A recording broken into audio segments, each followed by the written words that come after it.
Hello दोस्तों। आज हम ड्रेस बनाएंगे। तो चलिए स्टार्ट करते हैं। ये थोड़ा डार्क है तो लाइट कर लेते हैं इसको, क्योंकि ये अभी जो आप सॉफ्टवेयर देख रहे हैं ये स्टाइल 3D है। स्टाइल 3D को जब भी आप खोलेंगे तो वो डार्क ही मोड होता है, तो उसको हमें चेंज करना पड़ता है लाइट मोड में। अगर डार्क मोड भी किसी को पसंद है तो वो चला सकता है, लेकिन मुझे थोड़ा आदत है कि वाइट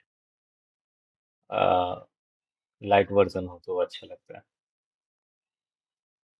सबसे पहले हम अवतार चूज करेंगे, जो भी हमारा मेजरमेंट है या जैसा भी हम गारमेंट बनाना चाहते हैं, small medium large, based on the requirement we have to select the avatar first. तो मैंने ये अवतार ले लिया है। और इस सॉफ्टवेयर में एसेट्स कुछ ज़्यादा है compare to other software. There is multiple option to change the face, hair drape and many things of the related the avatar. You can change the smile also. So change कर सकते हैं हम अपने according. इसमें काफी सारे sets हैं। So let's start the drafting of the pattern. So based on our requirement, we have to take the block first. उसके बाद हम front neck drop, back neck drop, front neck drop, neck width हम लेंगे। फिर उसके बाद इसको shape करेंगे। शेप जब भी कोई ड्राफ्ट करते हैं हम पैटर्न, तो शेप जो है बहुत इम्पोर्टेंट होता है ड्राफ्टिंग के लिए। ऐसा नहीं कि एक ही बार में समझ में आ जाएगा कि इसका शेप ऐसा रखना है। When you will do multiple times, तब आपको समझ में आएगा कि शेप नहीं है, ऐसे नहीं है, ऐसे होना चाहिए। तो शेप के लिए आपको कुछ न कुछ कुछ टाइम तक आपको प्रैक्टिस करना पड़ेगा। Then you will understand the shape of the pattern. So while you drafting any pattern, you have to keep in mind कि what is the shape and where the shape is requirement. तो जब भी जैसे अगर manual करते हैं हम shaper का यूज करते हैं, लेकिन अगर हम सॉफ्टवेयर पे कोई भी ड्राफ्टिंग करते हैं पैटर्न का, तो अ, जैसा एक्सपीरियंस होता है लोग का, उसके अकॉर्डिंग हम शेप को बनाते हैं पैटर्न में। तो शेप अगर सही हो तो पैटर्न भी काफी ड्रेपिंग काफी अच्छा होता है। तो हमने अभी आर्मोल भी दे दिया, cross front, cross back and across shoulder का भी मेजरमेंट इसमें डाल दिया। तो ऑलमोस्ट हमारा फ्रंट का जो है वो पैटर्न रेडी है। बैक बनाने के लिए सेम कॉपी करेंगे और बैक का नेक ड्रॉप एडजस्ट करेंगे हम। और आर्म होल भी हम थोड़ा एडजस्ट करेंगे। आर्म होल अक्रॉस बैक जो होता है वो पहले हम नेक ड्रॉप कर लें, फिर उसके बाद।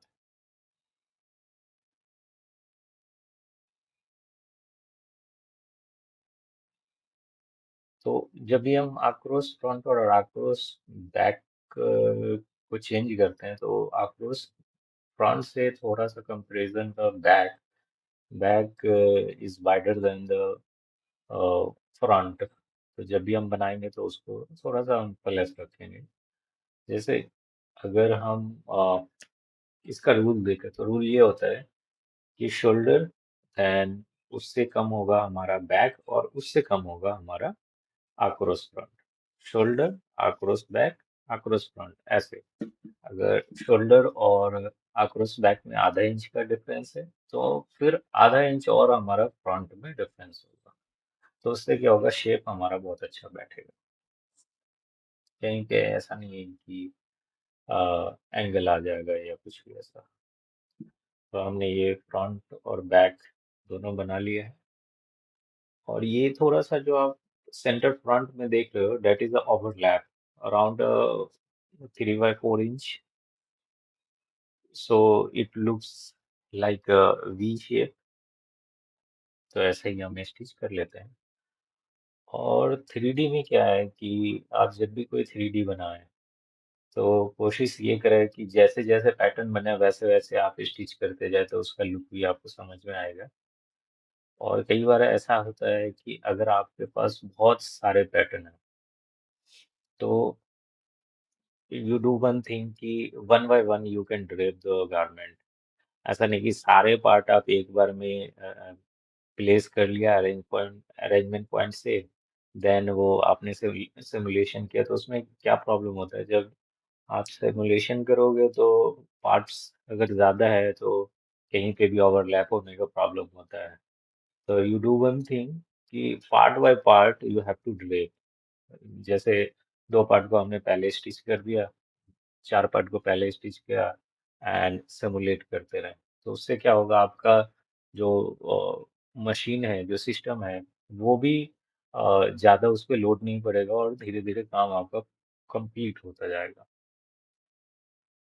अदरवाइज क्या होता है, एक ही बार में आपको बहुत ही लोड भी बढ़ जाता है सिस्टम का, और उसके बाद कभी कभी क्या होता है, एक दूसरे से पार्ट भी आपस में अ, उलझ जाते हैं। तो इसलिए अलग अलग भी हमें करना चाहिए। तो अभी देखो बैक ना थोड़ा डिप कर रहा है, तो I think back would be little bit of centre back, तो इसमें हम कर देते हैं, क्योंकि फ्रंट में हम इलास्टिक लगाएंगे इसमें। इलास्टिक के लिए हम लाइन डालेंगे फ्रंट में भी और बैक में भी। तो अगर आप लोग मान लो कि क्लो 3D करते हैं कोई, या फिर स्टाइल 3D करते हैं, तो स्टाइल 3D में काफी अच्छा है कि इसमें आप एक ही जगह, एक ही ज्यादा इसमें ऐसा टूल नहीं है डिफाइंड कि हर एक सेक्शन के लिए अलग अलग टूल है। इसमें कई सारे टूल्स जो हैं वो कंबाइंड किए हुए हैं, तो बहुत इजी है कि आपको समझना है एक ही जगह। आप अगर इलास्टिक ले रहे हैं तो उसी में सब चीज़ है, उसमें ऐसा नहीं कि शेयरिंग अलग से है, इलास्टिक अलग से है। और कुल्लू में क्या है, उसमें थोड़े थोड़े चीज़ हर हर एक टूल के लिए डिफाइन किया हुआ है उसमें, तो कंफ्यूजन होता है। लेकिन इसमें क्या है, एक ही जगह सब कुछ है, अब वहीं से आप सारा काम कर सकते हो। एक आपने इलास्टिक ऑन किया तो उसी से सारे चीजें आप देख सकते हो, कैसे इलास्टिक होगा, कैसे टेंशन सही करना है, कैसे इलास्टिक सही करना है। तो अभी मैंने इलास्टिक डाल दिया है, इसी का कॉपी करके हम फ्रंट में भी डाल देंगे, because both are the same, so we don't need to make the other one.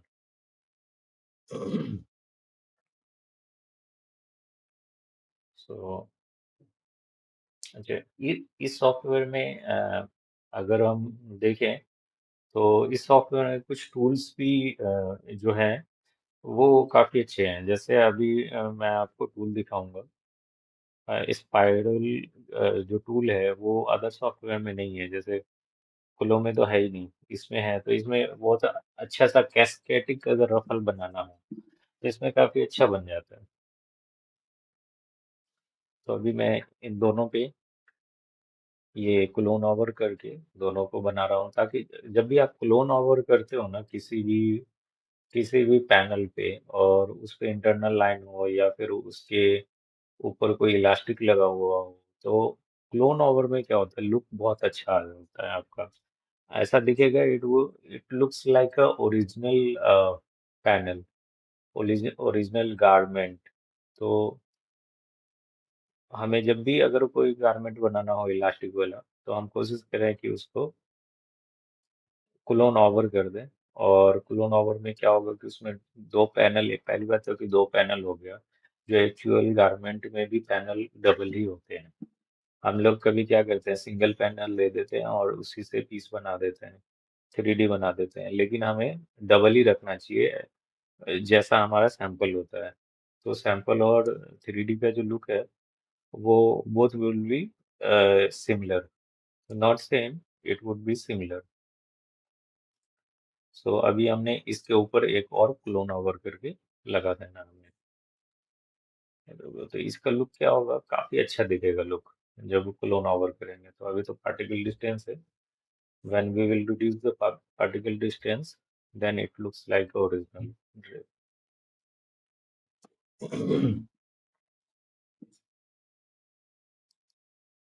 तो देखिए, मैंने पार्टिकल थोड़ा कम करके अभी देखा है कितना सही लग रहा है इसका, जो वेस्ट बैंड का लुक है। अब इसको हम थोड़ा सा ऊपर कर देते हैं।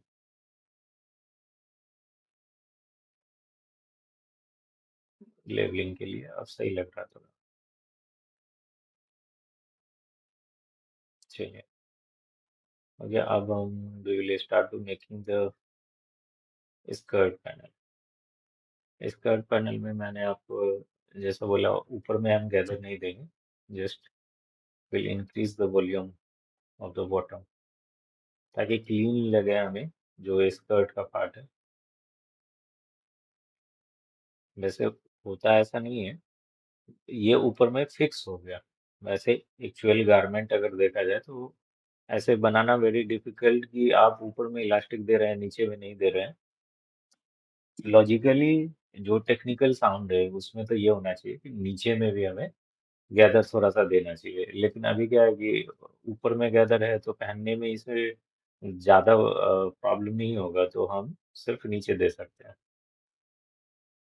या फिर अगर डिजाइन है तो इसमें इलास्टिक भी लगा सकते हैं, ऐसा भी कर सकते हैं। इलास्टिक है ही ऊपर, नीचे में इलास्टिक दे दिया और थोड़ा सा गैदर के लिए हम इंक्रीज कर दिया, तो उसमें क्या होगा, ईज हो जाएगा बॉडी पे पहनने के लिए।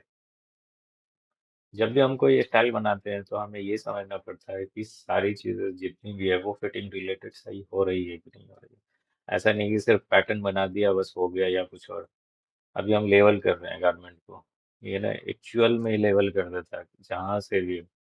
अब मैं इसको काट करके हटा दूंगा, बिल्कुल आपका गारमेंट लेवल रहेगा, कहीं से ऊपर नीचे नहीं होगा। तो एक टूल है इसमें, बहुत अच्छा टूल है, आप यूज कर सकते हो।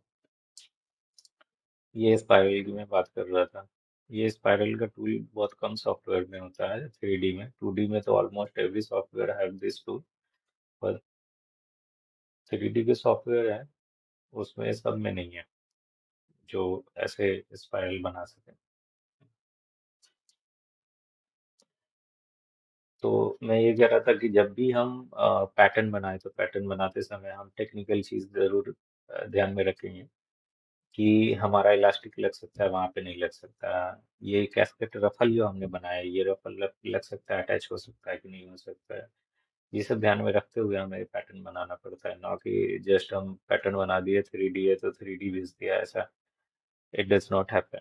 After some time we have to submit the physical sample, so we have to think about the how it will be made, not just to make the pattern.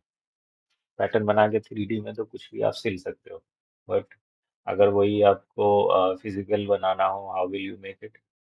You cannot make it. If you will not think about the technical, so you will not make any samples. How will you explain the tailor कि ऐसे नहीं ऐसे बनाओ? तो पहले तो आपको हमें खुद समझना पड़ेगा पैटर्न बनाने टाइम में कि ये कैसे बन रहा है और कैसे बनना चाहिए।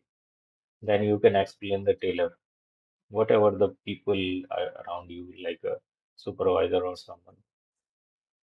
अब देखो ऊपर भी जो रफल हमने लगाया है वो स्पाइरल है, कैस्केटिंग है, कहीं पे भी गैदर नहीं है, क्लीन है बिल्कुल।